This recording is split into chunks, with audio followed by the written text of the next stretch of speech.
All right, welcome back to the D.H.E show. This is the show for dads, husbands, and entrepreneurs. This is an all-encompassing dad, husband, entrepreneur-y topic. I think the examples will skew a little more businessy, but take this idea throughout whatever you're doing, and I think it'll help maybe connect some dots that might be missing in today's guru economy, this expert economy that so many people fall victim to, but they hear the words and they don't quite understand how do you actually execute. And it's this whole idea, you hear it all the time, that you just need to do more of something to get good at it.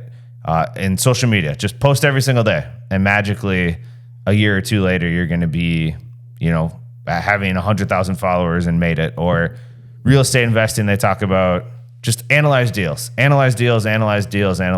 Like magically that's going to somehow make you good and give you the courage to take action. It's this idea of, it's like almost constant analysis by paralysis, and people forget that you have to actually take action and do something at some point. Do you know what I mean? Yeah. Oh yeah. Like, you've heard this advice before, right? Very much so.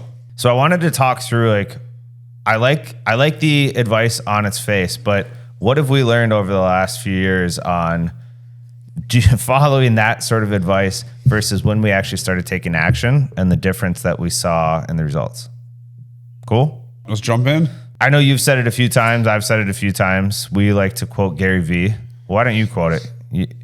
His took 7 years before anyone cared, or whatever the comment was. It was like I posted like 3,000. He has the numbers, like 2,790 some pieces of content before anybody gave a shit about him. And then, I mean, the whole moral there is like, it takes a while. The only problem is I don't think he explained, like, he was very focused in what he was doing. It wasn't like today I'm posting a cat meme and tomorrow I'm posting a political meme and the next day I'm posting a meme about a boat. Like, you have to be on niche and you have to be on point. And I think, like, the other thing that Gary doesn't really talk about, but you see in his content, is he's not afraid to piss you off.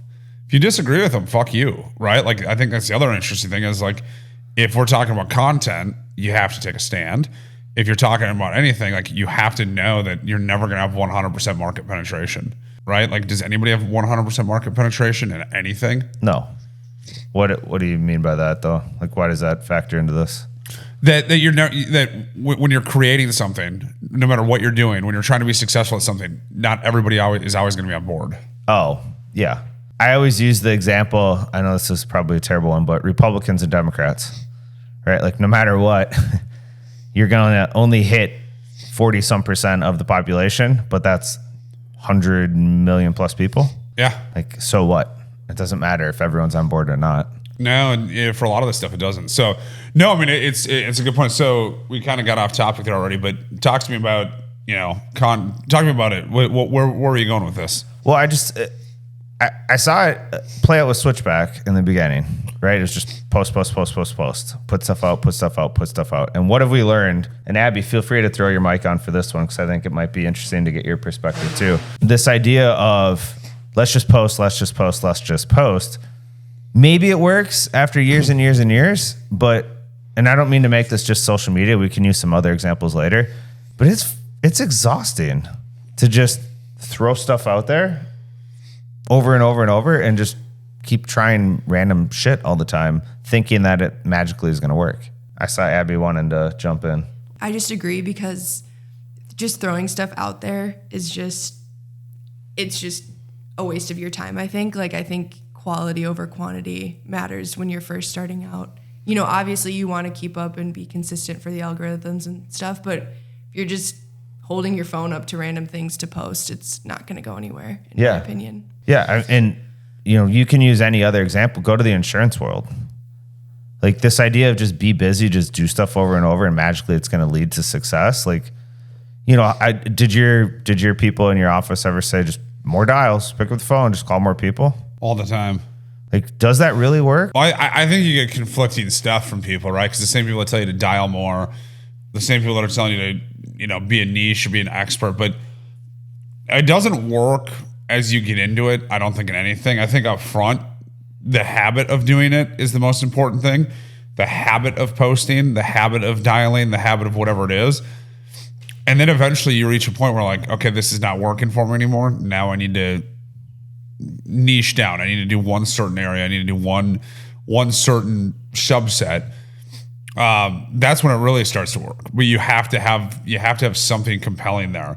And I think that's the piece that like I go back to is everything has to have a compelling story to it. Yeah. For someone to be engaged. Like you think about it, the marketing book I've been reading for damn near a year, and the guy talks about it. Like all marketing is manipulation. And this guy is one of the top marketing experts in the world. He's like, marketing is pure manipulation. It's manipulating your brain into thinking something that is or isn't true. And so when you like, I go back to like in our world, right? We're we need to tell us a story to evoke that reaction. Just posting like fruits and vegetables are good for you. Who gives a fuck? Right? Like just posting, like there has to be something more to it. Same thing in insurance. I mean, I sucked at cold calling. I could never evoke that reaction in a 30-second phone call. Part of it though is my personality.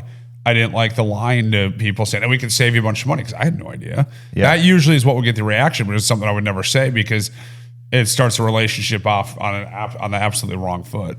The missing part for me is I've always heard this advice over the years is like activity. I like what you said. You got to create the habit. So I think the advice is perfect for that. Get in the habit of doing something every single day. But the missing piece is like you've got to really take a hard look at what you are doing. You've got to, if you're going to make calls, you got to record the calls and listen back to them. Was my opening good? Did I establish rapport? Do I say ooh and ah and and do all this weird stuff in the conversation that's going to make somebody not want to talk to me more, right? And the stuff that I'm posting online or your marketing materials or whatever, like, are you grabbing people's attention? Do you have a good story? Are you getting the message across? Are people engaging with it? Like, you've got to really dig in. And at the end of the day, what we're talking about is establish the habit, but you've got to become the expert at what you're doing. And that's the part I think so many people miss. I'm not saying like the expert, the best in the world, that you're better than everyone else, but like expert in that you know why you're doing what you're doing and the results that it should be driving for you.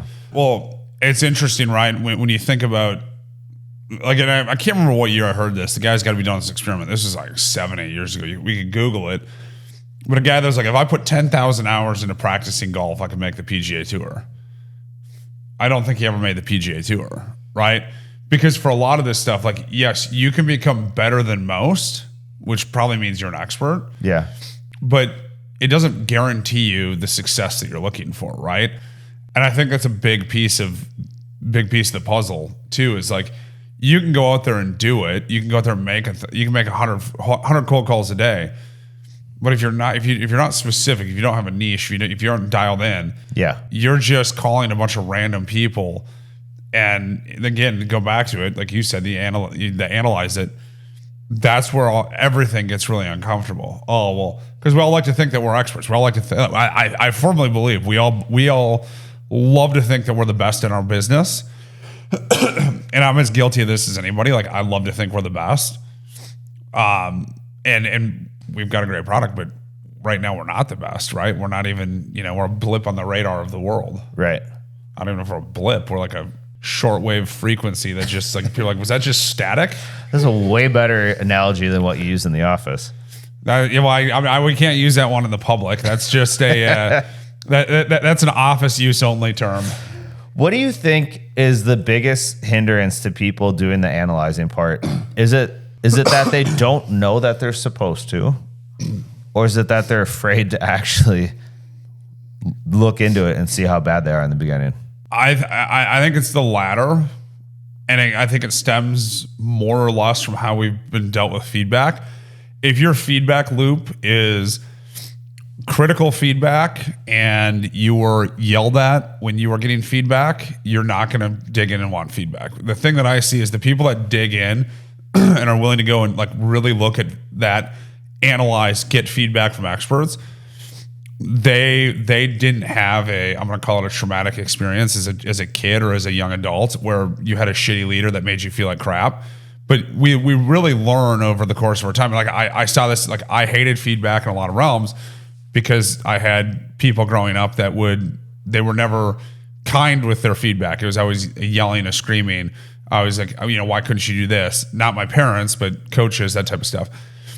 that to me is probably the biggest issue. Is people are afraid of it, and they're afraid of it because they've learned to be afraid of it. They haven't learned to have leaders or people work with them and coach them, which is what you need on feedback and what you need when you analyze something, right? Because, for instance, if we're talking with our ad partners, right, and we say like, hey, help us walk through this, and they're like, well, yeah, this isn't good. Well, we work with these guys over here and they do it this way. Maybe you guys want to tweak it this way. Like that's great feedback, right? Like you guys could tweak this here. Because hey, you guys are fucking idiots. Why would you guys go do it this way? You guys why? Like what kind of is that gonna? Are we gonna want to get feedback next time on our next ad? Maybe. No. I think the human psychology there is to absolutely shut down. You're like, no, I don't want feedback. I'm gonna live in my fairy tale world because it's safer and easier to think that I'm good than it is to step outside and have someone actually criticize me. So you're talking about getting feedback from others. I'm talking about just doing it yourself, like diving in and looking at the numbers yourself. Why would you be worried about somebody? I'm saying like, but I mistook that because I thought you were saying like, the cold calling world, record a cold call. Well, if I'm not an expert, I need an expert to help me, right? I'm a firm believer in like if you. I think this is maybe part of the problem with this whole idea with people. Like, why would you need an expert to listen back to a cold call versus you just listening to it and saying, did I do it? Like, you can tell if you sound weird or odd or if you're tripping or like, why would you go get someone else involved? Why does an NHL athlete need a coach? Yeah, they're the top level. I'm talking about just getting started though. Why do your kids have hockey coaches? The reason I say that is like, my point is, if you're just getting started and you have no idea, you don't know the first thing about sales, but you're thrown into a sales world and you go to analyze a phone call, I don't think you're going to actually, you might learn about when you say and but that's not the reason you probably aren't getting anywhere. You need to actually have someone be like, hey, next time when they say this, respond with this. When you hear this might be a great point to enter this.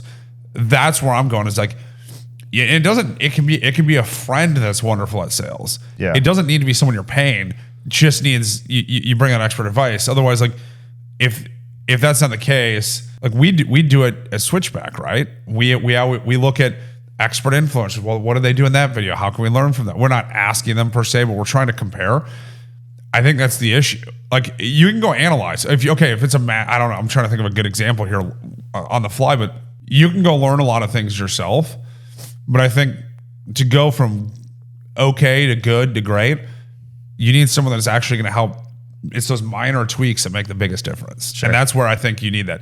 That's where I took it. But I understand your perspective. Like if you're just sitting down going, okay, I'll give you a better example. I made 100 phone calls yesterday, and of those 100 phone calls, 9 people picked up the phone. Of those 9 people that picked up the phone, 1 took a meeting. Like doing that type of analysis is one thing, but I think like the minute details, is where you get a little bit more complex. Okay, you have a good point with the whole coach thing.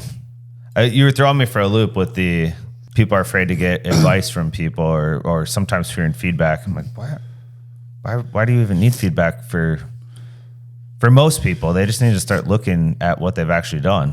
But I going back to becoming an expert and becoming the best, I think you do have to have someone externally looking at what's happening and giving you their thoughts. By the way, the mere fact of looking at your track record, the reason people don't do it is uncomfortable. That's more what I was thinking. Like that unto itself, just like looking at your track record is super uncomfortable. Yeah. Because you have to admit either you're successful or you're not, you're good or you're not. We as humans don't want to do that. Like last week, undisciplined Two-Chin got a crash course in, how everybody on social media is an expert, right? And I think that just shocked me was how literally every single person online thinks that they are the smartest person. And if they just looked in the mirror for 2 seconds, they'd be like, wow, I'm not as smart or as great. And I'll admit, like, I'm not as smart or as great as I think. I like to say inflammatory shit to get people all riled up. You know that, Matt. Like, I love to just hurl things at you. No. To watch Matt defend. Like, but yeah, I think that's the issue. Is it's super uncomfortable. It sucks. Abby is someone that's newer to all of this sort of stuff. Let's go back to the social media stuff for a little while. I know in your prior job before joining us here, you were doing social media at a public university or private university. Like, what is your thought on this just keep posting, and something's gonna hit versus trying to get really good at it? Like, have you had any ahas in the last few months on the journey of trying to get good at social media and what it actually takes? Before so I was at a private university, so I would look at like other universities and what they were doing, and universities kind of like, or college in general, is kind of a weird social media to be running in general.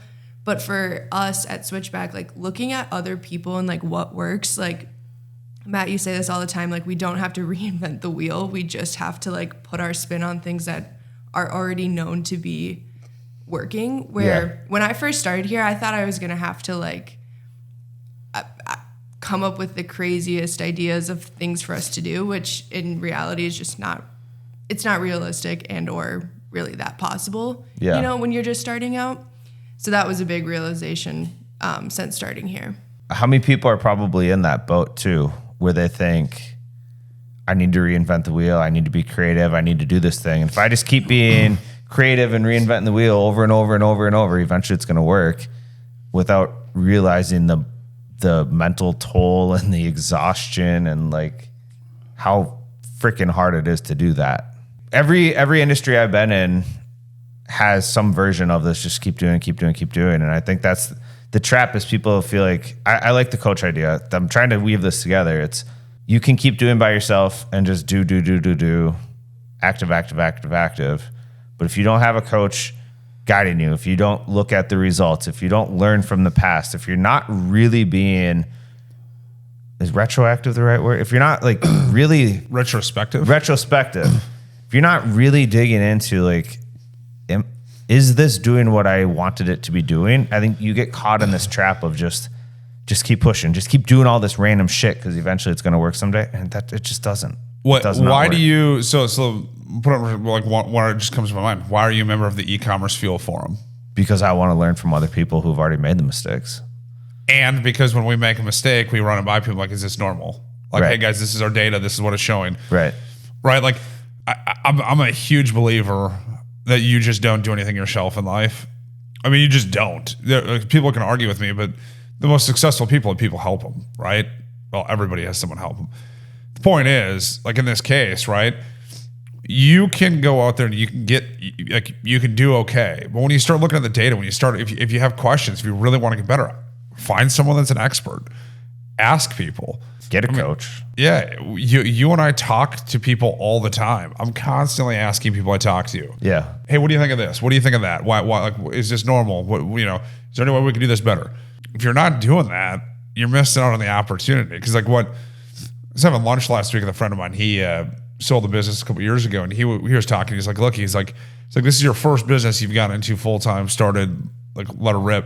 He goes, almost every business owner he's talked to, their second, third, fourth business they ever started were a spinoff of number one. It was some idea. So he goes, if you're not looking at your business like you and I do, right? We've talked about this. How many times we look at something like, shit, that'd be a great spinoff of this business, right? And we're not saying it like the heat of the moment. We're not losing focus. We're not going to do it, but we're like, oh wow, like we're seeing these pain points. And I think it's like, if you don't sit back and analyze and look at like where you can do things better, you're never going to actually see where you can do things better, where more opportunity rests. Because, there's plenty of stories of companies that were in industry A, they started looking at something and all of a sudden they're in industry B, C, or D 6 years later and they're 50 times the size. It's just really an interesting thing, but it all comes through understanding and looking like, what are we actually good at? Yeah. Because what you're good at might not be what your main mission is. What do you mean? So like I think about us, are we a food company or marketing company? At the end of the day, we're a food company that has to learn how to be a good marketer. Yeah, exactly. I tell people like we're a marketing company that just happens to sell a food, because we have to be really damn good at digital marketing. In an age where digital marketing is, as the guy that you told me to listen to the other day, I mean, he said it. He goes, it's not the 2010s anymore. Like, this shit's expensive.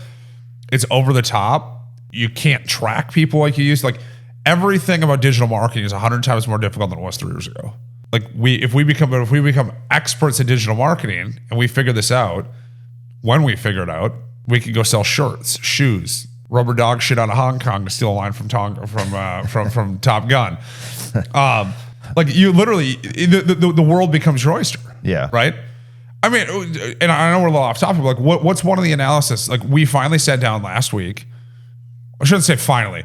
We've had a hunch. We sat down last week, and what did we discover on Amazon?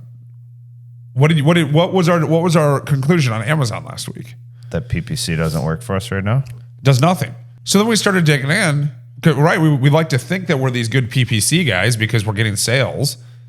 We started digging into PPC on Amazon and PPC on Google, and what do we discover? We got a 0.4 ROAS, right? And it's not growing. Like nothing shows signs of growth. We're just dumping money in. We're getting 0.4. So you and I sat down, and then you really started digging into the ads, the keywords, and all this stuff. Had we not done that, we would just keep saying, just keep doing it. Just keep doing it. It'll work. Eventually, it'll work. Just like this. Keep posting every day. Eventually, it'll work. And what was the realization that we had coming out of that? What was the key realization that you had? Again, this goes into this. If you want to be an expert, it's not just do more. What was the realization? You said there's two types of companies, right? There's two ways to if you're going to look at starting a product, you need to figure this out. Are you a product that is going to create demand? Like you're really good at marketing and you're really good at social media and you're going to make people want your product, which is really hard to do? Or are you a company that is already in a category that has demand? Are you demand capture or are you demand creation? Demand capture, they're great. People are say you want to start a new coffee. Great. There's millions and millions and millions of people that drink coffee every single day. You can go on Amazon. You can go on Google. You can do PPC. You can do funnels and keywords. And like people already want what you have. You just need to convince them that you're there. People don't necessarily think I want a smoothie every single day.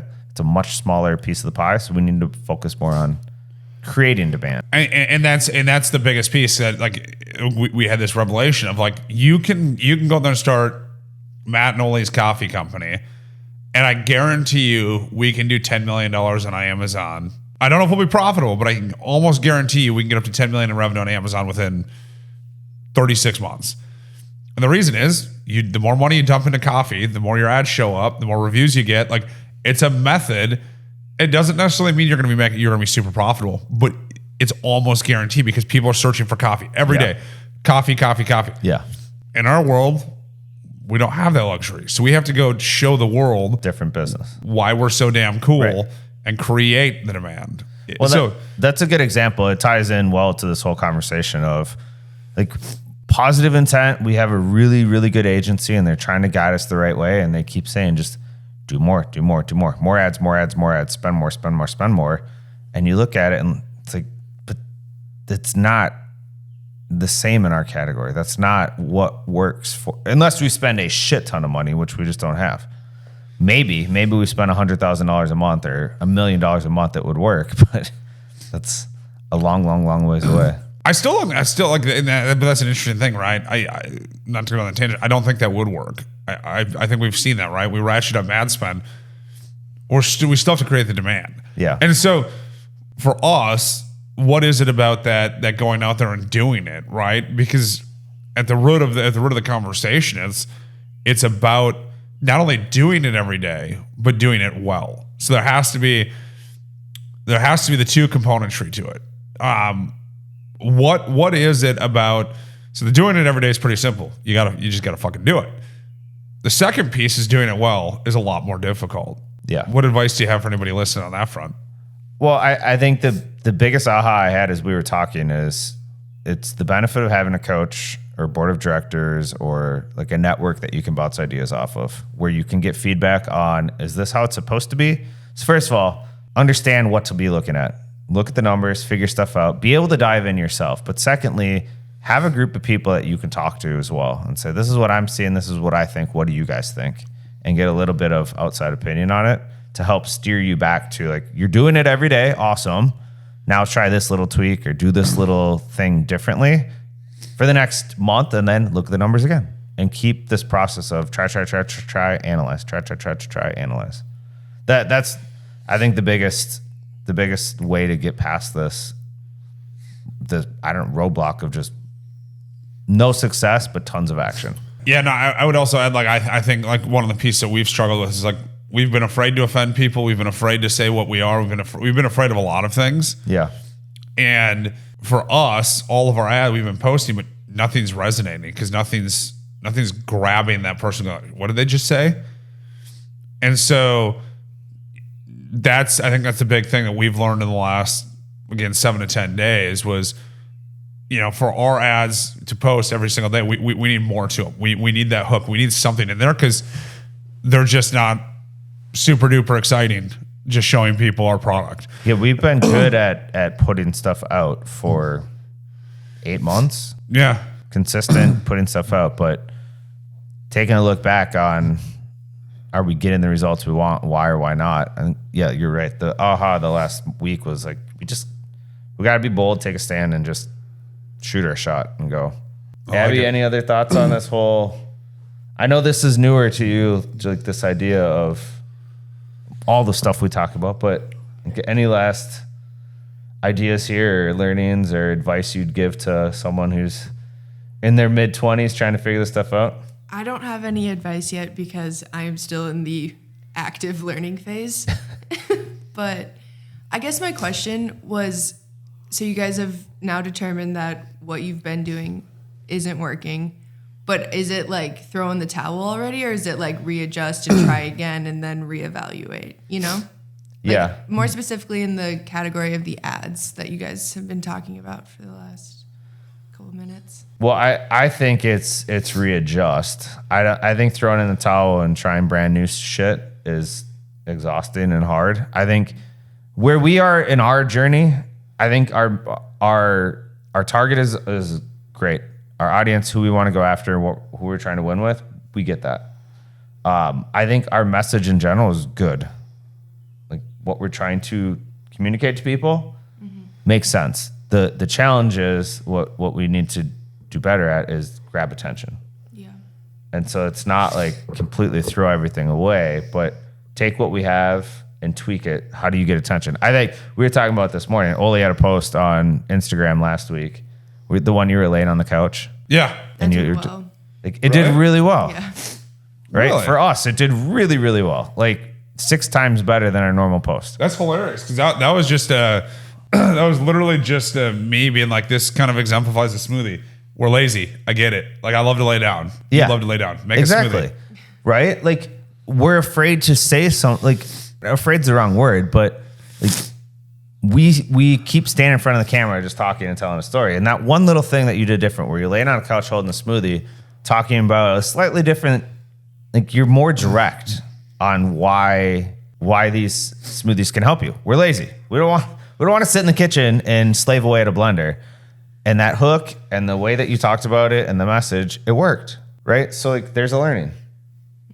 It's not throwing away the concept. It's not talking about smoothies. It's not talking about switchback. It's just doing it in a slightly different way. And that's the continued learnings now from here on out is try a bunch of stuff like that and see what breaks through. Yeah. I also think it's really interesting. I got some ideas we want to talk about on the podcast, but I like things that are coming to my mind of the different things that we can try in terms of verbiage based off of the podcast I listen to and just grabbing people's attention and taking a stand. I think it's the thing, as long as the core message is there, which we've dialed in. Yeah.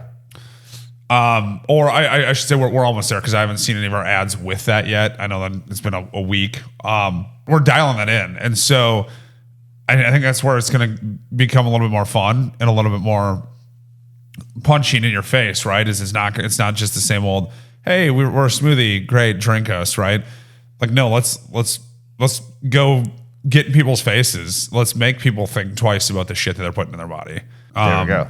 And I think it's, I don't know. I think it's kind of fun. Kind of like that podcast. Maybe it started off on a sour note because they're talking about AG1, and they're like, "Oh, what do you think?" And the guy's like, "Oh, supplements, so good." Blah blah blah. I'm like, dude, you don't need that shit. And so like I was like I just could hear you as he was talking. I'm like, this is gonna rile him up, but I actually jive with what this guy's saying. We're totally not explaining anything to the average list. They have no idea what we're talking about now. No, but what was interesting was, again, like that was a great marketing example, right? Because I had a visceral reaction to it because I'm going, dude, you just said 3 things about farming that are blatantly untrue, right? So like it caught me off guard, but it doesn't matter. Like you said, when we think about our marketing, right there is exactly what we need to do. Who gives a shit if that statement is necessarily true? Is it going to evoke that reaction and get people to engage with your brand? That's the thing. Is like we just need to be a little bit more over the top with some stuff and get people into the ecosystem. Because even moms, like dude, our Instagram follows a shitload of moms. You're looking at these mom videos. Most of these moms, what they're starting these videos off with, it's not like I love little tiny Timmy and Susie. It's like my kids fucking suck. Here's why. Like. Meanwhile, here's Switchback, like, oh, we love fruits and vegetables. We're so good for you, right? Yeah. Like, let's go get very confrontational, very in your face, because the people we're trying to target, that's what they want. My nieces. I know that's a little bit of a tangent, but like my nieces were over here yesterday. We were talking, like they're flipping through from social media after social media, and what's crazy is like they want that punchy in your face, like that really different stuff. They're not going to stop on a video like top 3 reasons why you should eat raspberries today. Like nobody fucking cares. Mic drop. All right, we should wrap this thing up. Do you have one last or any other thoughts or advice, tips on this whole on this idea that we've been talking about of understanding what you're doing versus just doing shit for the sake of doing it? You got to be consistent. It's got to be something you enjoy doing. I mean, I go back to my days of cold calling. I hated cold calling. I literally hate 90% of sales because it's mundane, monotonous. It's not the fun part. So my big tip is if it's core to your business and you absolutely need to do it and you don't want to do it, find someone that does and pay them to do it, because you are not going to be successful forcing yourself to do something that you don't enjoy and you're not good at. And so I think that's probably the biggest piece that I would tell anybody. Go find the people that are really good at it, get them engaged, reward them handsomely. And if they perform, they perform. And if they don't, find someone else. But stop doing shit that you don't enjoy in that realm, because you can try it as many times as you want. And if you're not successful, there's a reason why. Yep. Cool, man. I love it. Win of the week? One of the week. One of the week for me was taking on my health and nutrition seriously last week after social media assholes that total chads. No, I mean, it's probably good, right? Wish we could talk whole in depth on, but just taking my new health and nutrition far more seriously. Not just, saying, hey, I exercise today, I'm going to go eat whatever the fuck I want. So more to come on that, but that was my one of the week. How about you? Nice. My one of the week, yesterday we played Parents Against Kids for Easton soccer game. Oh boy. So it was, I think there was 10, Easton's team had 10, he was the goalie, and there was 9 little kids out, and then we had 10 parents, 1 goalie and 9 of us out, and it was really fun to just play with the kids. Were like, we're going to crush you guys. They're 9 and 10-year-olds, so they're still little. And I think 2 parents actually played soccer growing up, so we were kind of the 2, me and 1 other guy, and I think 1 of the moms, and then there was like 4 who'd never played. And then 1 of the guys was an ex-professional hockey player who had never played soccer but was an athlete. So I mean, it was fun to just go out there, and technically the kids won, but we kind of let them win at the end, and they got to see that their parents can still hang a little bit. That's hilarious. I liked it. So that was fun for me. Win of the week. Although, dude, I was telling you guys, Easton's heels really bother him a lot, right? There's something going on. I got out of bed this morning and I stepped down on my left foot, and I thought my heel was going to just completely disintegrate. Like, oh, shit, maybe I have the same issue he has. It was bad. Now it's fine, but it was weird. Was it burning? No, just like tender to the touch. Weird. Hopefully it's not plantar fasciitis, because that sucks. Oh, I hope not. I didn't know That's that. about the worst damn thing in the world. I mean, I think that fucking sucks. Well, I hope not. I can't afford to have that now. No, I for your sake, I hope not too, because I had it I got it really into running during COVID, and I think the issue for me is I went to some really soft running shoes, as opposed to like a firmer shoe. And the moment I made the transition to the softer shoes after putting about 30 miles on, I developed it. And I mean, I tried everything from arch supports to like, I mean, I literally probably went through like $400 or $500 in arch supports. And then I bought the Kuru shoes, which are supposed to be, you know, like plantar fasciitis friendly. The thing that helped was getting rid of all that shit and going back to a normal shoe. Yeah. And then it basically disappeared overnight. But it was literally for almost a year. Every morning I wake up, I would walk, basically hobble or limp around on my foot for the first 20 minutes, and then it was fine. But every morning, like laying in bed at night, like if I woke up in the middle of the night, it was like someone was taking a blowtorch and hitting my heel. It was excruciating. And I mean, literally, it was a year. I'll never forget. We were actually in Kansas City for a friend's wedding, and I bought a pair of shoes, like hiking shoes, because we're gonna go out and do some hiking.